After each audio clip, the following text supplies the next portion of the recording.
Hello tout le monde! Dans cet épisode de la série Apprendre SAP en 5 minutes, nous allons voir comment modifier des transactions standards via les Transaction and Screen Variants. Bonjour à toutes et à tous! Alors aujourd'hui, nous allons voir ce qu'est une transaction et un screen variant. En effet, tout au long de votre vie de consultant SAP ou utilisateur, vous allez vous rendre compte que certaines fonctionnalités, certaines transactions SAP ne matchent pas parfaitement avec vos besoins business. Bien sûr, il existe la case qui consiste à demander des transactions et développements spécifiques. Mais quand il s'agit simplement d'une modification de layout, de design pour rendre certains champs obligatoires ou encore les cacher, mettre des valeurs par défaut, etc., il existe un moyen plus simple et plus rapide d'effectuer ces modifications via ce qu'on appelle les Transaction Screen et Screen Variant. Le gros avantage, en plus de la rapidité de mise en place, est la possibilité de créer des groupes d'utilisateurs qui auront ces layouts particuliers, contrairement à d'autres, tout en utilisant la transaction standard SAP. Pour ce faire, rendons-nous dans la transaction SHD0 et appuyons sur Enter. Et nous voilà dans la Transaction and Screen Variant. Avant d'aller plus loin, je vais aller dans une autre fenêtre SAP et je vais ouvrir la transaction MB21 sur laquelle nous allons effectuer nos modifications. Voici la transaction purement standard, créer une réservation. Donc ici, via cette transaction, je vais revenir en arrière, nous allons préciser ici la date à laquelle je veux effectuer une réservation de pièces, quel mouvement va être utilisé pour faire la good issue ici, le plant pour lequel je veux réserver mes pièces, et en appuyant sur Enter, j'arrive dans l'écran pour créer la réservation dans laquelle je dois mettre le cost center, les différentes infos du matériel, sa quantité, etc. Et vous voyez ici une dernière case à cocher qui permet d'effectuer la sortie ou non. Donc ça, c'est vraiment la transaction purement standard SAP MB21 qui nous permet d'effectuer une réservation. Maintenant, imaginons que dans notre process, nous voulons effectuer une étape supplémentaire qui nécessiterait peut-être la validation de la réservation, etc. Et nous voudrions ici cocher de base le mouvement allow, mais surtout le cacher pour éviter qu'un technicien ou qu'un opérateur puisse ici lui-même cocher ou décocher cette case. Donc ce qui serait intéressant, c'est de cacher cette checkbox. Pour ce faire, nous allons revenir en arrière et nous allons aller dans notre fameuse transaction SHD0 ici. Et la première chose qu'on va faire, c'est ici définir quel transaction code nous voulons utiliser pour effectuer ces différentes variantes. Je vais taper ici MB21 et je vais appuyer sur Enter. Vous voyez alors qu'il récupère ici la désignation de notre transaction, créer une réservation. Hello! Je me permets de t'interrompre 5 secondes. Si tu es intéressé par notre contenu, n'oublie pas de liker cette vidéo, de t'abonner et activer la cloche afin d'être averti à chaque fois que nous allons publier une nouvelle vidéo formation sur SAP. Merci beaucoup du soutien et surtout, bon visionnage. La première chose qu'il va falloir faire est de définir ce qu'on appelle le group name ici. Ce group name va tout d'abord nous servir pour créer ici ce qu'on appelle les transactions variantes, donc les différents écrans qui vont être modifiés pour notre transaction standard. Et ensuite, il va nous permettre d'assigner les différents users pour lesquels nous voulons assigner et proposer par défaut cette nouvelle transaction variante. Alors, nous allons ici mettre ZMB21, c'est un exemple, et en appuyant sur Enter, vous voyez qu'il me crée et qu'il me propose automatiquement la transaction variante, qui est la concaténation ici de notre groupe name ZMB21, puis de notre transaction MB21.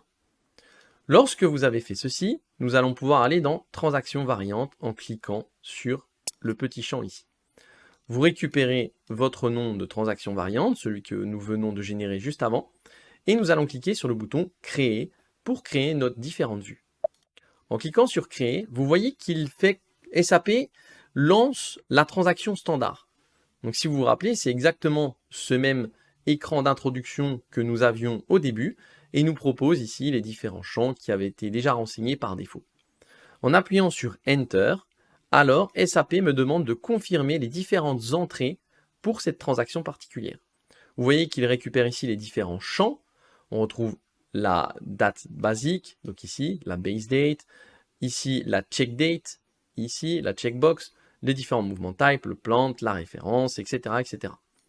Et pour chacun de ces champs, vous pouvez rentrer des valeurs par défaut, comme vous le voyez ici, mais vous pouvez également proposer de rendre ce champ invisible, le rendre requis, ou alors simplement en données de sortie, etc.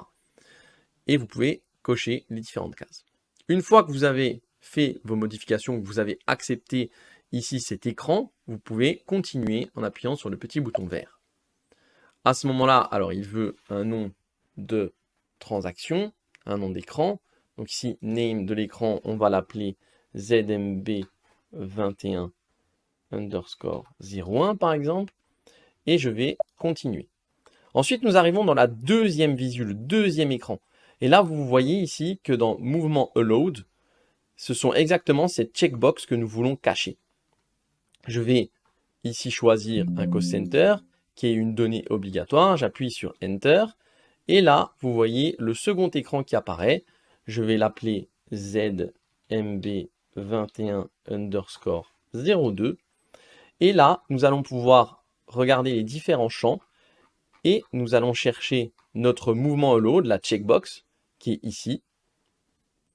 Et nous allons simplement la rendre invisible en cliquant sur la petite croix ici. Je vais ensuite Exit and Save. Ici, j'ai un récapitulatif de notre nouvelle variante. Donc le premier écran, puis le deuxième écran. Je sauvegarde. Ici, je dois effectuer un transport puisque vous pouvez affecter ces différentes modifications dans les différents systèmes. J'enregistre sur mon package. Je dois le faire pour chacun des écrans. Donc vous voyez que j'ai dû appuyer 2 fois. Je valide ici. Hop. Et voilà, j'ai effectué l'enregistrement de ma variante. Je peux maintenant revenir en arrière. Et vous voyez ici maintenant que 2 screens variantes sont apparus, ceux que j'ai créés tout à l'heure. Je reviens maintenant ici dans Standard Variante et nous allons assigner un user à notre transaction. Pour ce faire, je vais dans User Assignment ici et je choisis, pour notre exemple, mon nom d'utilisateur. Je mets ici le groupe name. Alors il faut bien sûr que je le crée pour qu'il existe. Ici je crée ZMB21, je sauvegarde et maintenant je l'affecte. Donc je mets ici mon utilisateur, je fais assigner et ici vous voyez qu'il a été assigné. Et maintenant, donc là, via cet assignement, vous autorisez que cet utilisateur puisse avoir accès aux différentes transactions variantes.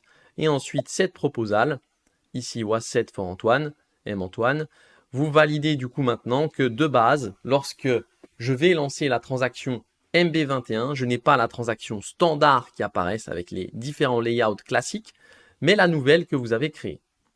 Nous allons du coup aller dans la nouvelle fenêtre SAP, relancer la transaction MB21. Ici, le premier champ n'a pas changé et en appuyant sur Enter, vous voyez maintenant que la case à cocher a disparu pour mon utilisation. Je peux très facilement revenir en arrière en faisant simplement un Delete Assignment ici et un Reset Proposal. Et à ce moment-là, en retournant dans la transaction classique, MB21, j'appuie sur Enter. Et là, les cases à cocher sont de nouveau apparues. Donc c'est vraiment totalement transparent pour les utilisateurs car ils continuent d'utiliser la même transaction standard SAP. Vous n'avez pas besoin de créer une ZMB21 particulière pour modifier le layout. Et ce qui est très pratique, c'est que du coup, vous êtes totalement flexible sur quel champ vous voulez rendre obligatoire, les rendre invisibles, rentrer des valeurs par défaut, etc. Très pratique pour l'utilisation business, mais également pour ce qu'on appelle le user acceptance, pour rendre la tâche aux techniciens, aux opérateurs plus facile. Merci beaucoup d'avoir regardé cette vidéo.